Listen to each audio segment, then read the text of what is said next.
Bonjour à toutes, bonjour à tous. Une marche blanche ce soir à Pierre-de-Bresse. Elle est organisée suite au meurtre de Sylvie Godard, une femme de 65 ans tuée par son ex-compagnon la semaine dernière. Un drame qui aurait pu être évité selon les proches de la victime. Sylvie Godard était résolue à porter plainte contre son ex-compagnon, déjà condamné par le passé pour des faits de violence conjugale. Un cortège s'élancera à 19h du domicile de la victime avant une marche blanche pour lui rendre hommage. Les pompiers en intervention la nuit dernière du côté de Denvy.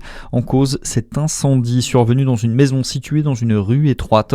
Les soldats du feu se sont rendus sur place vers 4h du matin. La victime qui vivait là a dû s'échapper du brasier en sautant par la fenêtre. Blessé, brûlé et intoxiqué par les fumées, il a dû être hospitalisé. Les pompiers ont réussi à maîtriser le feu et l'empêcher de se répandre aux maisons voisines. 3 coureurs cyclistes gravement blessés, ça s'est passé hier près de Champagnole.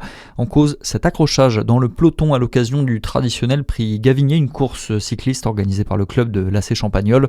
Le SAMU est intervenu, 6 coureurs sont tombés, 3 d'entre eux ont dû être héliportés en urgence vers l'hôpital de Briançon. Dans le reste de l'actualité, le MV Ondius est attendu d'ici demain à Tenerife. Le bateau de croisière foyer de contamination à l'hantavirus doit débarquer ses 150 passagers après la mort de 3 d'entre eux contaminés. 6 cas ont été confirmés par l'OMS. Les 5 Français présents sur le navire seront rapatriés en France. Direction plusieurs pays d'Afrique. Pour Emmanuel Macron, le président entame une tournée en commençant par l'Égypte. Le chef de l'État inaugurera une université de la francophonie aujourd'hui, puis il se rendra au Kenya pour un sommet Afrique-France. Enfin, mercredi, Emmanuel Macron ira en Éthiopie.